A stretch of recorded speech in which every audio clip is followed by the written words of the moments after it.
चलिए बहुत शुरू किया जाए। तो हम लोग संधि पढ़ रहे थे। तो संधि में जो है जो स्वर संधि था उसके प्रकार के बारे में हम लोग पढ़ रहे थे। तो प्रकार के बारे में 5 प्रकार बताया था। तो उसमें से एक हम लोग दीर्घ पढ़ चुके थे, गुण पढ़ चुके थे, वृद्ध पढ़ चुके थे। उसके बाद जो है आपका यण, चौथा जो है आपका क्या है, यण है। यण संधि के बारे में हम लोग पढ़ेंगे। तो यण संधि आप देखेंगे कह रहा है यदि ह्रस्व या दीर्घ, ह्रस्व या दीर्घ मतलब ह्रस्व मीन्स छोटा या दीर्घ मीन्स क्या होता है, बड़ा। जैसे स्वर के प्रकारों में जैसे अगर ह्रस्व की बात की जाए तो इसमें ह्रस्व में अ होता है, छोटी वाली ई होती है, छोटा वाला उ होता है, उसके बाद री होती है। ये आपके जो है ह्रस्व में आ जाते हैं। अगर दीर्घ की बात की जाए, जो ये दीर्घ कह रहा है, तो आ हो जाएगा, बड़ी वाली ई हो जाएगी, बड़ा वाला उ हो जाएगा, ए हो जाएंगे, ऐ हो जाएंगे। ये आपके जो है ये आपके दीर्घ में आ जाएंगे। तो इसमें जो है आपके देखें कि ये जो है आपके ह्रस्व है और ये दीर्घ है। तो इसमें कह रहा है यदि ह्रस्व या दीर्घ, ह्रस्व या दीर्घ यानी छोटा या बड़ा, छोटा या बड़ा, छोटा या बड़ा, ह्रस्व या दीर्घ, ई क्या कह रहा है, ई उ या री के बाद कोई असमान या भिन्न स्वर आए, यानी ई उ री, ई उ और री के बाद कोई असमान मतलब उससे भिन्न भिन्न स्वर आए तो ई ये जो है ई, एक छोटी एक बड़ी ई का यह हो जाता है और एक छोटा वो बड़ा हो के बाद उसका जो है वह हो जाता है और री का जो है र हो जाता है। कह रहा है कि यदि ह्रस्व या दीर्घ, छोटा या बड़ा के बाद, यानी छोटा या बड़ा, ई उ या री, ई उ या री, ई उ या री के बाद कोई असमान भिन्न स्वर आए तो ई का यह, उ का वह और री का र हो जाता है। ई का यह, उ का वह, री का र। जैसे यहां शॉर्टकट में मैंने लिखा है ई का यह, उ का वह, री का र। बस 3, इसमें 3 है, ई का यह, उ का वह, री का र। इतना जो है आपको देखना है। ये तो आपकी परिभाषा है कि ह्रस्व या दीर्घ ई उ री के बाद कोई भिन्न असमान जो है स्वर आए तो ई का यह हो जाएगा, उ का वह हो जाएगा, री का र हो जाएगा। ठीक है। अब जो है ई का यह, उ का वह, री का र, यहाँ पे देख रहे हैं शॉर्टकट में मैंने लिख भी दिया है। अब थोड़ा सा यहाँ देखेंगे लिखा है आधा अक्षर वाले शब्द। पहले हम इसको देख लेते हैं, उदाहरण को देख लेते हैं। जैसे कुछ उदाहरण हैं यहाँ पे आपके लिखा हुआ है अति धन अंत अत्यंत, अति। अब देखेंगे यहाँ पे इसके हिसाब से अति ई आया है यहाँ पे ई। अब ई के बाद भिन्न स्वर क्या आया हुआ है, अ आया हुआ है। तो ई का क्या हो गया है, यह जो यहाँ लिखा हुआ है ई का जो है यहाँ पे देख रहे हैं यह हो गया है, ई का यह हो गया है। उसी तरह से अति धन आवश्यक, अति आवश्यक, अति धन आवश्यक, अति आवश्यक। यहाँ पे ई के बाद जो है भिन्न स्वर आपका अ आया हो, यहाँ या हो गया है, यानी यहाँ पे या हो गया है। जैसे यहाँ पे यह हो गया था, ये देखेंगे अत्यंत में यह यहाँ पे हो गया था, तो उसके बाद जो है यहाँ पे क्या हो गया, या हो गया है।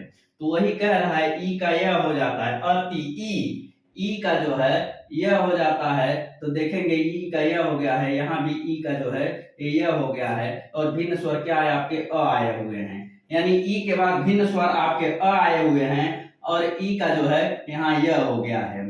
यह का मतलब या भी हो सकता है, यू भी हो सकता है, यह भी हो सकता है। उसके बाद देखेंगे फिर क्या है यहाँ पे अभिधन उदय, अभिधन उदय, अभि ई। अब ई यहाँ भी आया हुआ है, ई के बाद उ भिन्न स्वर ये भी आया हुआ है, तो क्या हो जाएगा, अभ्युदय का यू हो गया है। देखेंगे यहाँ पे यू हो गया है, अभ्युदय। उसी तरह से प्रतिधन एक, प्रति ई आया हुआ है, ई के बाद भिन्न स्वर ए आया हुआ है, प्रतिधन एक, ए ई के बाद ए आया हुआ है तो ए हो गया है प्रत्येक। देखेंगे यहाँ पे प्रत्येक हो गया। सुधन अच्छ, सुधन अच्छ, स्वच्छ, तो सु, उ के बाद अब अ आया हुआ, दूसरा वाले पे आ जाएंगे। उ के बाद अब भिन्न स्वर क्या आया हुआ है, अ आया हुआ है, तो उ के बाद भिन्न स्वर जो है क्या आया हुआ है, अ आया हुआ है, तो ये उ के बाद जो है व हो जा रहा है यहाँ पे, जैसे स्वच्छ, व स्वच्छ हो गया यहाँ पे। अब सुधन आगत, सु के बाद उ के बाद क्या आया हुआ है, भिन्न स्वर अ आया हुआ है, उसके बाद उ के बाद ये वाह हो जाएगा, स्वागत, सुधन आगत मतलब स्वागत, यहाँ देखेंगे ये हो गया। उसके बाद देखिए अनुधन एसड़, अनुधन एसड़, अनु उ के बाद भिन्न क्या हुआ आया हुआ है, ए आया हुआ है, यानी ये वाला ए आया हुआ है। अन्वेषण, तो यहाँ पे वे हो गया है, जैसे कि उ के बाद वह होता है, तो यहाँ पे वही वे आ गया है। ठीक है, उसके बाद आ जाए री वाले पे आ जाएगी, ये तीसरे वाले पे आ जाइए। पितृ, पितृ धन आज्ञा, पित्राज्ञा, पितृ धन आज्ञा, पितृआज्ञा, पितृ री, पितृ री के बाद क्या आया हुआ है, भिन्न स्वर अ आया हुआ है, तो री के बाद अ आया हुआ है तो र हो गया है, यानी ये हो गया पितृ, जैसे यहाँ पे पितृधन आज्ञा, पित्राज्ञा, र, पित्राज्ञा, र इसमें जो है प्रयोग हो गया, र आया हुआ है, पित्राज्ञा। मातृधन इच्छा, मातृ री के बाद जो है ई आया हुआ है, और ये भी र हो गया, यहाँ पे देखेंगे मातृच्छा, मातृच्छा, तो यहाँ पे जो है र आया हुआ है, मातृच्छा। तो इस तरह से आपके उदाहरण हैं कि इतने जो है, और इसमें से परिभाषा भी आपको बहुत ज्यादा रट्टा मारने की जरूरत नहीं है, बस इसमें ह्रस्व या दीर्घ ई उ री, ह्रस्व या दीर्घ ई उ री, ह्रस्व या दीर्घ क्या है, ई उ री के बाद कोई भिन्न या असमान स्वर आए तो वहां पे ई का य, उ का व और री का र हो जाएगा, बस। और इधर देखेंगे इस तरह से आपका उदाहरण दिया हुआ है।